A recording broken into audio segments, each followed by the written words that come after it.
The 1980s, a decade of bold chrome and silent power. Manufacturers were experimenting with turbochargers, liquid cooling, and radical designs that often flew under the radar. While everyone was drooling over the flashy superbikes, some of the most interesting machines were hiding in plain sight. Today, we're diving deep into 15 of the rarest sleeper motorcycles from the 80s. Subscribe for more motorcycle history that'll make you scour Craigslist at 2 in the morning. Number 15. The Yamaha RD350 LC. 10,000 units might not sound rare until you realize this was the liquid-cooled version that most people have never heard of. If you saw one of these in 1981, you'd think budget commuter bike, basic styling, upright riding position, nothing flashy whatsoever. Yamaha marketed it as practical transportation for everyday riders.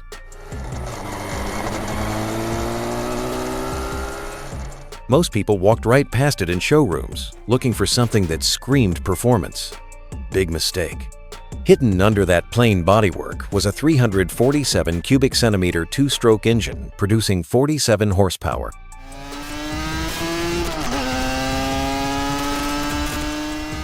That might not sound like much until you factor in the weight, or lack thereof. The liquid cooling system meant it could rev harder and longer than the air-cooled versions, and that two-stroke power band would pin you to the seat when it hit. We're talking about acceleration that could embarrass bikes twice its size. The problem?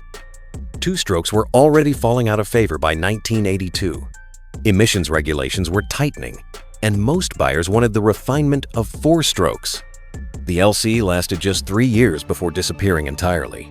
Some argue the real killer wasn't regulations, but Yamaha's own four-stroke development priorities. Today, finding a clean example is like discovering buried treasure. Most were either crashed by young riders or worn out from being thrashed. Number 14 in our list, the Kawasaki GPZ550. 7,000 early models were produced. But here's the thing. Everyone wanted the later, more refined versions. The early GPZ550s from 1981 to 83 are the ones collectors hunt for today.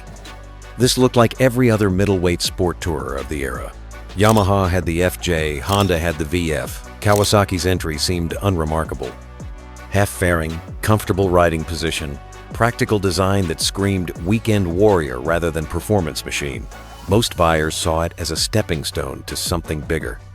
That 553 cubic centimeter inline-4 produced 58 horsepower with exceptional mid-range torque.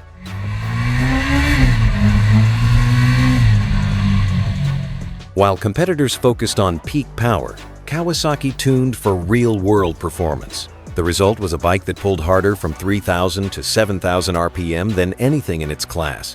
On twisty roads, it would embarrass flashier competitors through sheer versatility. Production numbers dropped significantly after 1985 as Kawasaki shifted focus to the Ninja line.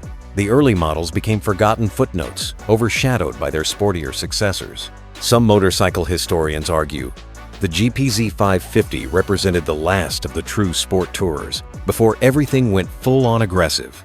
At number 13, the BMW K75S. 6,800S variants. That's it. BMW's weird inline-3 experiment had an even weirder, sporty version that nobody bought new. The standard K75 looked like typical German touring bike. Practical, efficient, boring. The S model added a small fairing and slightly sportier ergonomics, but still appeared more suited for autobahn cruising than canyon carving. BMW marketed it to riders who wanted performance without the drama of Italian bikes or the harshness of Japanese sportsters. Underneath sat a 740 cubic centimeter inline-3 producing 75 horsepower. The engine's unique layout created perfectly balanced power delivery, no vibration, smooth torque curve, and that distinctive BMW shaft drive. While other manufacturers chased peak horsepower numbers, BMW focused on refinement. The result was a machine that could maintain triple-digit speeds all day without breaking a sweat. The problem was timing. By 1985, riders wanted either pure sport bikes or full touring rigs. The K75S fell into the awkward middle ground. Too expensive for sport bike buyers, too sporty for touring riders. Production ended quietly in 1988. Some argue BMW was ahead of its time, creating the sport touring category before anyone knew they wanted it. Today, finding an S model requires serious dedication. Taking number 12. The Honda CB400T Hawk. 6,000 units in the United States market over just 2 years. Honda designed the Hawk as an all-around performer, but its brief production run makes it surprisingly rare today. This looked like every other Honda of the early 80s. Sensible, reliable, completely unremarkable. The CB400T wore practical styling that suggested commuter duty rather than weekend fun. Honda positioned it as the perfect first big bike or practical second bike, appealing to riders who valued dependability over flash. The 395 cubic centimeter parallel twin produced 43 horsepower in a lightweight, nimble package. What made the Hawk special wasn't raw power, but balance. Smooth engine, excellent handling, and build quality that would last decades. The twin-cylinder configuration provided character that Honda's 4s sometimes lacked, with enough torque for real-world riding. Honda discontinued the Hawk after 1981, focusing resources on the new V-twin VF series. The timing was unfortunate. Just as riders were discovering the joys of middleweight performance, Honda pulled the plug. Some industry analysts suggest Honda feared the Hawk would cannibalize sales of larger, more profitable models. Clean examples command surprising money from collectors who appreciate Honda's engineering excellence in an understated package. Most were used hard and discarded when maintenance became expensive. Next, the Honda VT550E. 5,000 E variants were produced, making this the rarest version of Honda's middleweight V-twin cruiser line. The standard VT500 looked like Honda's answer to Harley-Davidson. Low-slung cruiser styling, chrome accents, laid-back riding position. The E model added sportier touches but still appeared more boulevard than backroad. Most buyers saw it as a budget alternative to larger cruisers, missing its true potential entirely. That 498 cubic centimeter liquid-cooled V-twin produced 50 horsepower with smooth, linear delivery. Unlike air-cooled cruiser motors, the VT's engine could sustain high RPM operation without overheating. The E variant featured upgraded suspension and slightly more aggressive geometry, transforming handling characteristics completely. While it looked like a cruiser, it carved corners like a sport bike. Production focused heavily on the standard model, with E variants relegated to special order in most markets. By 1986, Honda was shifting toward the VFR sport bike line, and cruiser development took lower priority. Some Honda engineers later admitted the VT500E was their attempt to create a sport cruiser before the category existed. Today, finding an E model requires patience and luck. Most buyers chose standard VT500s, leaving the performance variant as an overlooked footnote in Honda's history. Number 10. The Suzuki GS550E. 5,000 performance E variants were built, but they were overshadowed by Suzuki's larger, flashier models in the GS lineup. The GS550 looked like basic transportation, upright riding position, utilitarian styling, nothing remotely exciting about its appearance. Suzuki positioned it as an entry-level bike for new riders or budget-conscious buyers. Dealerships often used them as loss leaders to get customers interested in bigger, more profitable machines. Hidden beneath that boring exterior was a 550 cubic centimeter inline 4 producing 54 horsepower. The E variant featured upgraded suspension, better brakes, and revised carburation that transformed the bike's character. While the standard GS was adequate, the E model was genuinely quick, capable of embarrassing bikes with twice the displacement through superior power-to-weight ratio. Suzuki killed the E variant after 1982, focusing resources on the GSX sport bike line. The timing was unfortunate, as riders were just discovering that middleweight performance could be more engaging than heavyweight power. Some Suzuki insiders suggest the E model was too good. It made larger GS models seem unnecessary. Number 9. The Kawasaki Z400LTD. 4,000 units estimated, making this budget cruiser far rarer than its humble market position suggested. Kawasaki designed the Z400LTD as an entry-level cruiser, low seat height, relaxed ergonomics, chrome accents that mimicked larger touring bikes. Most buyers saw it as a stepping stone to something bigger, not a destination bike. Dealerships often discounted them heavily to move inventory. The 398 cubic centimeter parallel twin produced 36 horsepower, but the real surprise was handling. Unlike larger cruisers that wallowed through corners, the Z400LTD was genuinely agile. The lightweight chassis and responsive suspension made it more capable on twisty roads than bikes twice its size.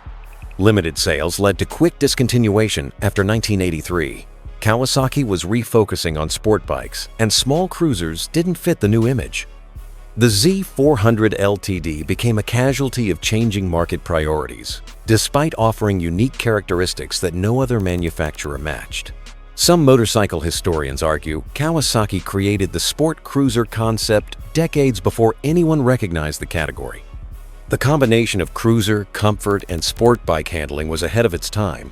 Riders wanted extremes, not compromise. Number 8. The Honda CBX550F. 4,000 units estimated globally, with limited regional availability, making clean examples extremely rare today.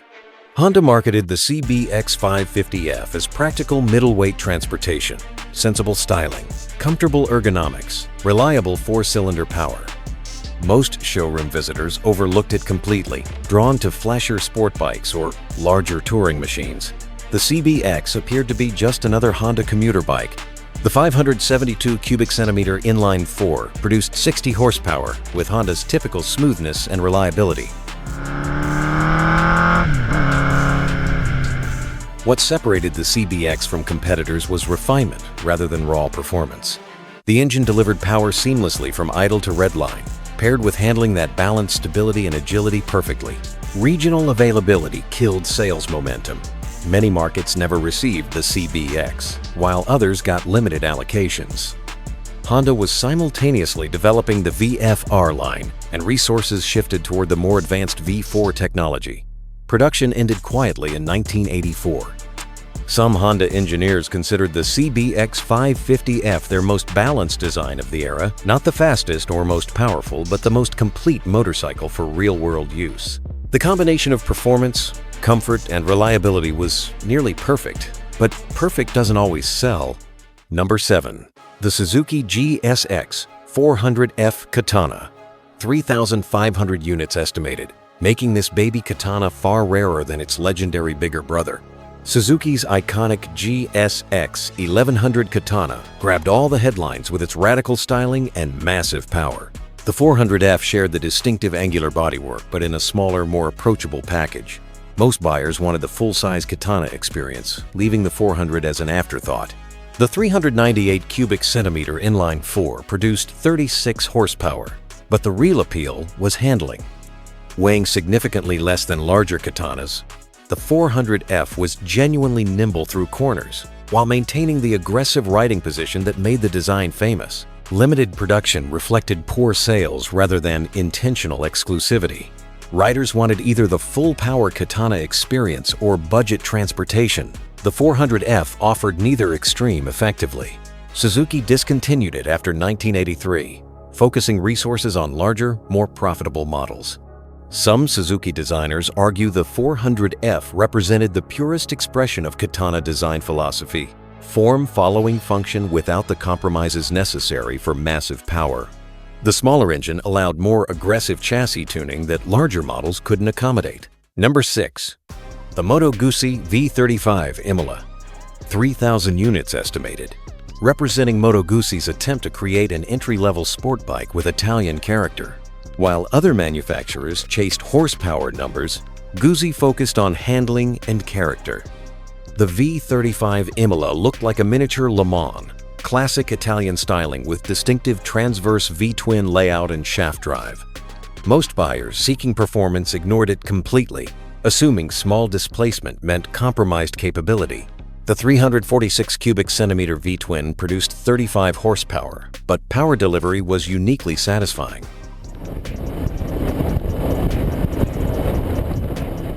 The The shaft drive eliminated chain maintenance while providing smooth, vibration-free operation. Excellent chassis tuning made the Emila genuinely quick through corners, despite modest power output. Limited production reflected Goosey's small scale rather than market demand. The company was struggling financially, and resources focused on larger, more profitable models.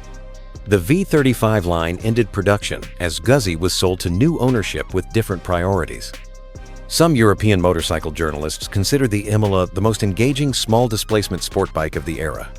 The combination of Italian handling and unique V-twin character created riding experiences that Japanese manufacturers couldn't replicate with their inline fours. Today, finding one requires European connections and patience. Most examples stayed in Italy and surrounding countries, making them nearly impossible to locate in other markets. Clean survivors represent Guzzi engineering at its most focused. Number 5. The Yamaha SRX 600. 3,000 units estimated globally, with extremely limited availability outside Japan, making this single-cylinder sleeper nearly mythical. Yamaha designed the SRX as deliberate throwback, air-cooled single-cylinder engine, minimalist styling, and retro appeal that looked ancient compared to contemporary multi-cylinder sport bikes. Most buyers dismissed it as outdated technology, missing the point entirely.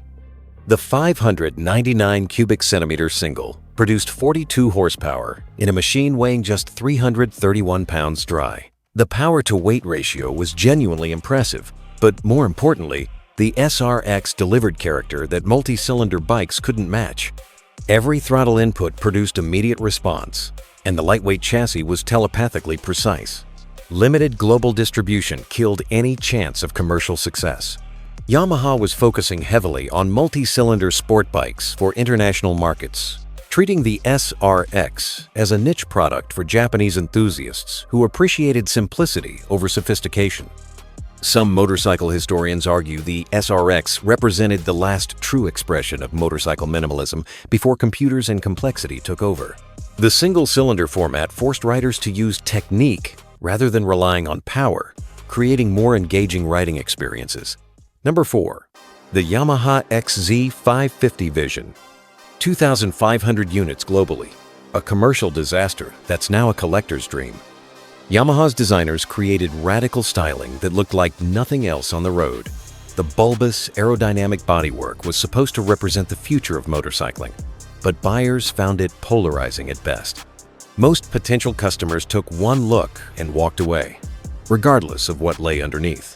The 552 cubic centimeter liquid-cooled V-twin produced 64 horsepower with smooth linear delivery. The Vision was genuinely quick and handled well, but the styling overshadowed everything else. Yamaha had created excellent engineering wrapped in bodywork that killed sales instantly. Production lasted just 2 years before Yamaha quietly discontinued the Vision, focusing resources on more conventional designs. The timing was unfortunate. Wind tunnel technology was becoming important, but buyers weren't ready for radical aerodynamics on street bikes. Some design historians consider the Vision ahead of its time, predicting styling trends that wouldn't become mainstream until decades later. The aerodynamic bodywork worked exactly as intended, but 1980s buyers wanted conventional motorcycle aesthetics. Number 3. The Suzuki GSX 750S Katana. 2,000 units estimated for the Japanese market, making this subtle Katana variant nearly impossible to find outside Japan.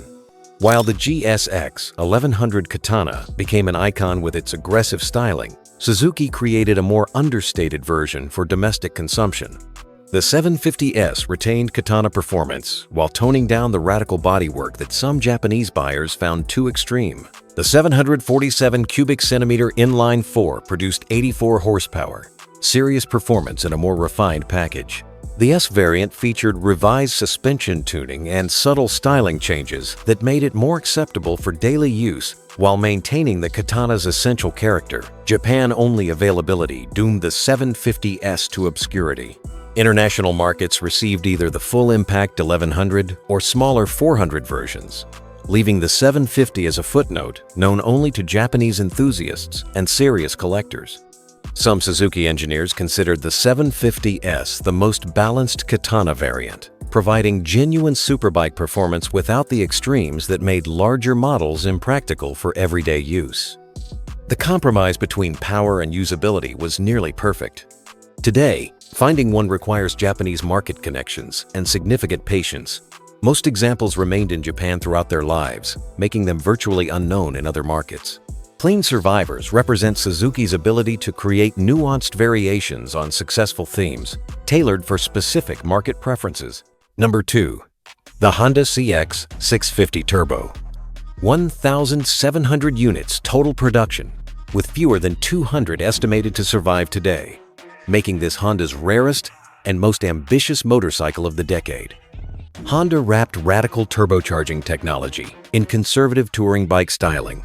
The bulky fairings and comfortable ergonomics suggested weekend touring rather than cutting-edge performance. Most potential buyers dismissed it as another Honda tourer, completely missing the engineering revolution hidden underneath. The 674 cubic centimeter turbocharged V-twin produced 100 horsepower.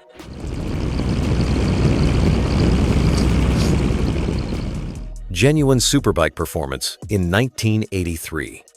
Fuel injection, liquid cooling, and sophisticated engine management created smooth, reliable power that could embarrass any contemporary sport bike. The turbo lag was minimal, and top-end performance was genuinely shocking. 1-year production run killed any chance of commercial success. The turbocharging trend died quickly as manufacturers realized the complexity wasn't worth the benefits, and Honda abandoned the project after losing significant money. Some Honda executives later admitted the CX650 was more about proving technological capability than selling motorcycles. The few pristine examples represent Honda engineering at its most ambitious, proof that conservative styling can hide revolutionary technology. Number 1. The Triumph TR7 T Tiger Trail. Under 200 units ever produced, making this the holy grail of 1980s sleeper motorcycles. Triumph designed the Tiger Trail as their answer to BMW's GS series, featuring dual sport capability in a package that looked more like a standard motorcycle than an adventure bike. The understated styling suggested weekend trail riding rather than serious off-road capability, but appearances were deceiving. The 744 cubic centimeter air-cooled parallel twin produced 40 horsepower. Modest by contemporary standards, but perfectly suited for dual sport duty. The high-mounted exhaust, long travel suspension, and robust construction created genuine off-road capability that few buyers ever discovered. French market exclusivity killed any chance of broader success. Emissions regulations prevented United States sales, while other European markets received limited allocations. Triumph was struggling financially, and resources couldn't support proper marketing or distribution for such a specialized machine. Some motorcycle historians argue the Tiger Trail predicted the adventure bike category decades before it became mainstream. The combination of road comfort and off-road capability was exactly what modern adventure riders seek, but 1980s buyers weren't ready for the concept. Most examples remained in France throughout their lives, making them virtually unknown elsewhere. Clean survivors represent Triumph's engineering vision at its most forward-thinking proof that the best ideas often arrive decades too early.